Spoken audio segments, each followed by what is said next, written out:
मंत्री ज्योतिरादित्य सिंधिया जय आरोग्य अस्पताल पहुंचे, जहां उन्होंने फूड पॉइजनिंग के शिकार बच्चों का हाल जाना। और आपको बता दें कि 100 से ज्यादा बच्चे फूड पॉइजनिंग का शिकार हो गए थे, जिसमें से 15 बच्चों का इलाज अस्पताल में चल रहा है।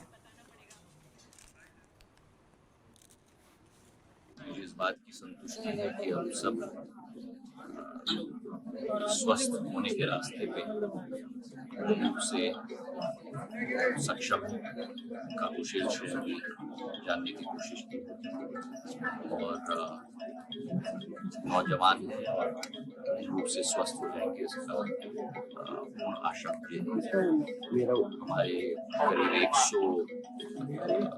150 बच्चे को यही सिम्टम्स लगे थे। आज 2 नए बच्चे आए हैं, पर भगवान के आशीर्वाद से कोई इतना सीरियस बात नहीं। एक सीरियस बच्चा था जो वेंटिलेटर पे भी चला गया था, और वो भी अब वापस नॉर्मल सी की तरफ। बिलासपुर में चिकित्सक और अधिवक्ता के बीच हुआ विवाद थमने का नाम नहीं ले रहा है और अब कड़ी कार्रवाई की मांग को लेकर दोनों पक्ष एसपी के पास पहुंच गए और दोनों पक्षों के लोगों ने न्याय की गुहार लगाकर कार्रवाई की मांग की है। आपको बता दें कि मोबाइल मेडिकल यूनिट की टीम मंगला बस्ती के सामने क्लिनिक लगाकर मरीजों का इलाज कर रही है। डॉक्टर अंशुल भौमिक अपनी स्कूटी सड़क किनारे साइड में पार्क की थी उन्होंने, जिसको वहीं रहने वाले वकील रजनीश सिंह बघेल ने कार निकालने के दौरान हटाने को कहा। इससे पहले कि वो स्कूटी हटाते रजनीश सिंह बघेल ने कार से निकलकर अचानक डंडे से डॉक्टर अंशुल भौमिक की पिटाई शुरू कर दी। बाद में उनकी पत्नी किरण बघेल ने भी नर्स के साथ मारपीट की और उसकी शिकायत करने चिकित्सक दल और नगर निगम के अधिकारी सिविल लाइन थाने पहुंचे तो पीछे पीछे अधिवक्ता संघ के साथ रजनीश सिंह बघेल और उनकी पत्नी किरण बघेल भी पहुंच गए, जिन्होंने आरोप लगाया कि चिकित्सक और उनके साथियों ने उनके साथ मारपीट की है। बहरहाल पुलिस मामले की जांच में जुटी है। देखिए, न्याय चाहिए इसलिए आए हैं। पहली बात तो कि कल गए थे, एफआईआर दर्ज कराया, पर बयान देने के बावजूद हम सरकारी कर्मचारी है और सरकारी कार्यरत जगह पे गए थे। ठीक है, हमारी ड्यूटी लगी थी उस जगह में। 11:15 के आसपास की ये घटना है, एक मामूली सी बात है। पहले तो उन्होंने मेरे पर्सनल प्रॉपर्टी मेरी गाड़ी को फेंका, फिर मेरे ऊपर हाथ उठाया, फिर मेरे स्टाफ के ऊपर हाथ उठाया। ऊपर से बदतमीज़ी उन्होंने सिर्फ अकेले नहीं किया, उनके साथ में उनकी पत्नी ने भी किया।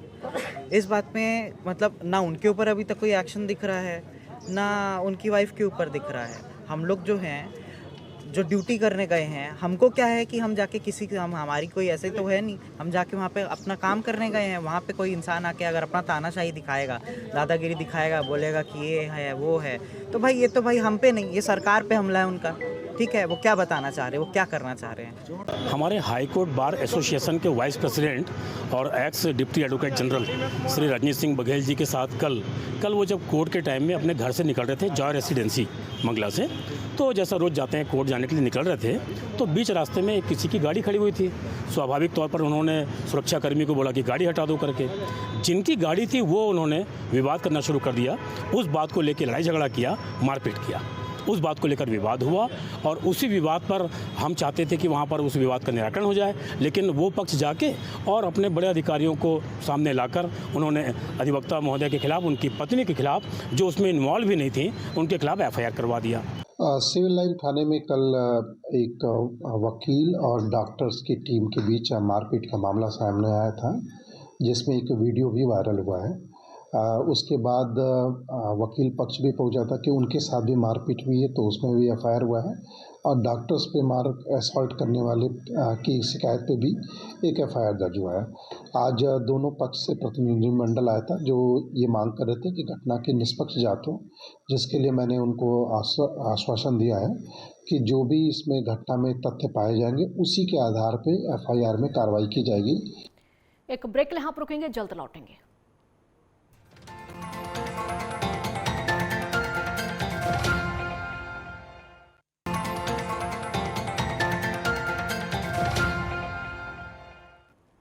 ब्रेक के बाद एक बार फिर स्वागत है आपका। इसरो को चंद्रयान 3 की मदद से चंद्रमा के दक्षिणी ध्रुव, जहां अब तक कोई नहीं पहुंचा, वहां सफलतापूर्वक लैंड करके पहले देश बनने का गौरव हासिल हुआ। इसरो की इसी टीम के सदस्य विदिशा जिले के रहने वाले प्रफुल्ल जैन, जो विदिशा के SATI कॉलेज से इंजीनियरिंग करने के बाद वर्ष 1989 में इसरो में शामिल हुए थे।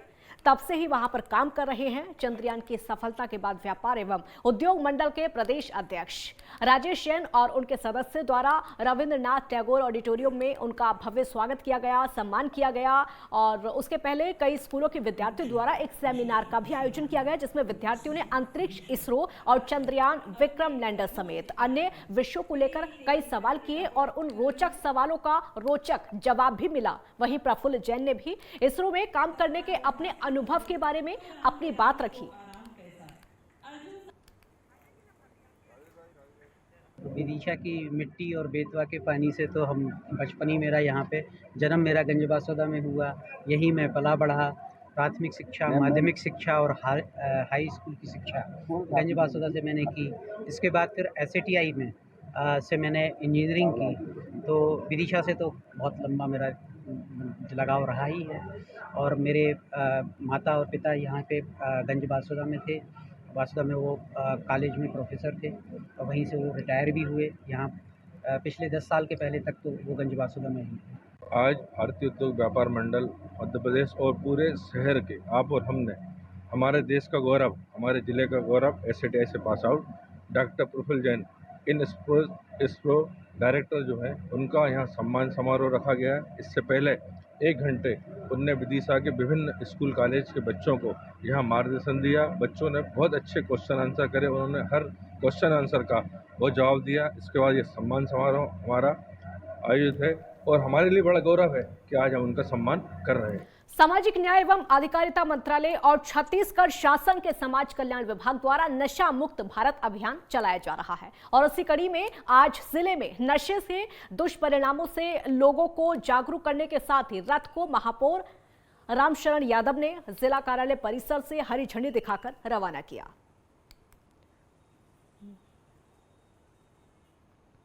समाज कल्याण विभाग के द्वारा नशा मुक्त भारत अभियान चलाया जा रहा है, जिसके तहत में आज जो है रथ यात्रा निकाली गई है, जो हमारे शहर के एक एक मोहल्ले में और फिर जनपदों में भी ये घूमेगी और नशा पान करने से जो भी बुराई है उसके बारे में अवगत कराएगी।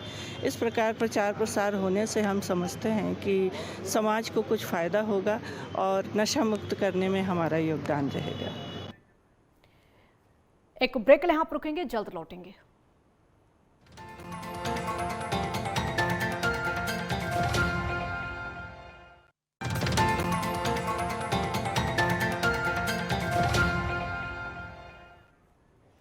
ब्रेक के बाद एक बार फिर स्वागत है आपका। ग्वालियर में इस बार डेंगू का प्रकोप लोगों के लिए मुसीबत का सबब बन गया है। ग्वालियर में सितंबर महीने में ही डेंगू का आंकड़ा 337 के पार पहुंच चुका है और वहीं डेंगू पीड़ित एक बच्ची की दिल्ली में मौत हो चुकी है और उसके बाद स्वास्थ्य विभाग और नगर निगम डेंगू से निपटने के लिए लार्वा का सर्वे और फॉगिंग कराने में जुट गए हैं। उसके साथ ही डेंगू से बचाव के लिए जागरूकता अभियान लगातार चलाया जा रहा है।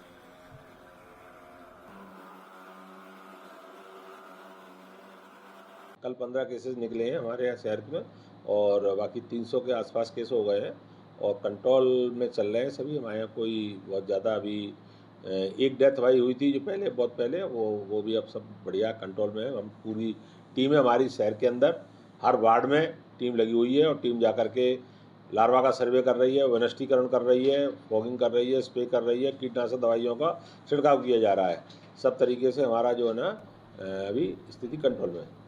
ग्वालियर स्थित लक्ष्मीबाई राष्ट्रीय शारीरिक शिक्षण संस्थान में फूड पॉइजनिंग का मामला खेल मंत्रालय से छुपाना अब प्रबंधक को महंगा पड़ सकता है। खेल मंत्रालय के सचिव की नाराजगी के बाद पूरे मामले की जांच के लिए अब दिल्ली 2 अधिकारियों को भेजा है जो कि पूरे घटनाक्रम की रिपोर्ट तैयार करेंगे और वहीं जिला प्रशासन की टीम भी सतर्क हो गई है। LNIPE पहुंची खाद्य विभाग की टीम ने मैच से 8 सैंपल जांच के लिए भेजे हैं और इस मामले को लेकर प्रबंधन ने मैच के 2 सुपरवाइजर में से एक को बर्खास्त कर दिया है और वहीं पुलिस ने मैच के कुक समेत 3 लोगों को पूछताछ के लिए हिरासत में लिया है। संस्थान की मैच से पनीर, चावल, सब्जियां, गाजर आदि के सैंपल भी लिए गए हैं और कुछ सामग्री का वरिष्ठीकरण भी कराया गया है। कलेक्टर के आदेश पर ADM TN सिंह ने सैंपलिंग की कार्रवाई के साथ ही मजिस्ट्रियल जांच के आदेश देने की भी तैयारी कर ली है और साथ ही साथ LNIPE समेत अन्य शैक्षणिक संस्थाओं में भी खाद्य सामग्री की सैंपलिंग करने के निर्देश जारी कर दिए हैं। हमारी फूड सेफ्टी की पूरी एक टीम गई और उनके विभिन्न जो खाने बनाने के सामान थे, आटा, दाल, चावल और जो पनीर इत्यादि, उसकी हमने सैंपलिंग ली है। और कुछ जो वहाँ पर अनहेल्दी टाइप का खाना मिला, केले, गाजर इत्यादि को, उसका निष्टीकरण भी किया है हम लोगों ने। और फर्दर हमारे इसकी जांच भी चल रही है, तो अभी कोई तथ्य प्रकाश में आएगा तो हम लोग कोशिश करेंगे। और एक ब्रेक यहाँ पर रुकेंगे, जल्द लौटेंगे।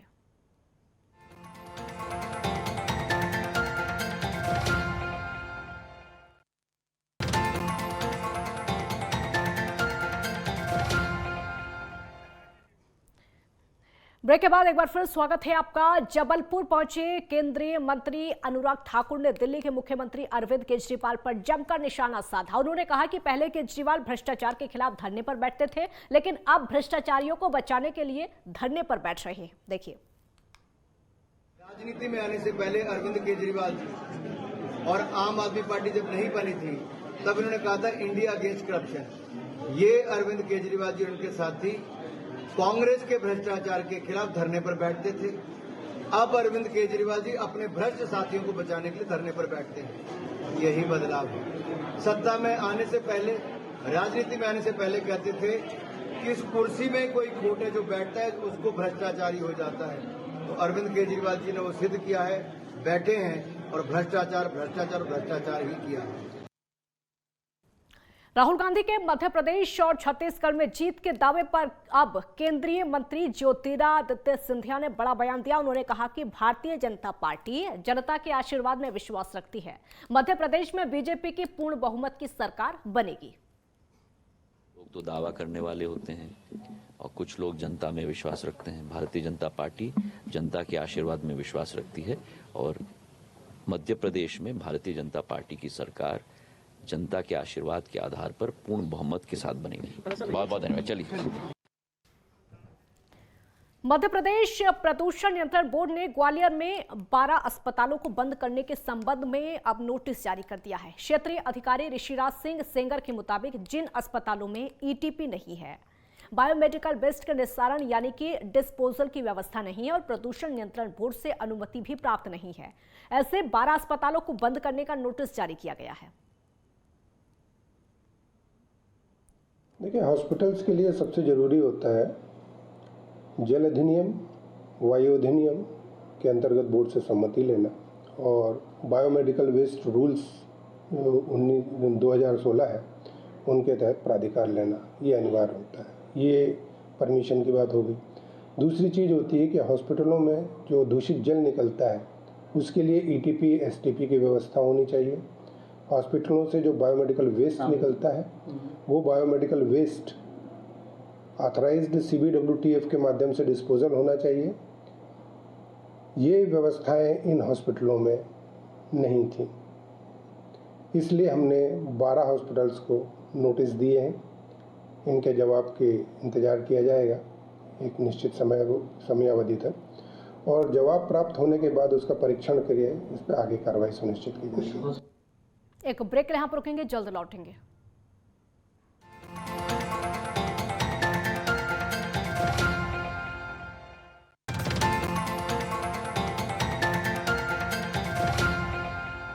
ब्रेक के बाद एक बार फिर स्वागत है आपका। कोरबा के कटघोरा में पुलिस ने मंदिर में चोरी का खुलासा किया है। पुलिस ने 2 आरोपियों को गिरफ्तार किया है और आपको बता दें कि 5 अक्टूबर को कटघोरा में चोरी की गई थी। आरोपियों के पास से चोरी किए गए चांदी के कई बरामद किए गए हैं आभूषण और उसके साथ ही पुलिस मामले की जांच में जुटी हुई है। फिलहाल पुलिस दोनों आरोपियों को न्यायिक रिमांड पर जेल भेज चुकी है।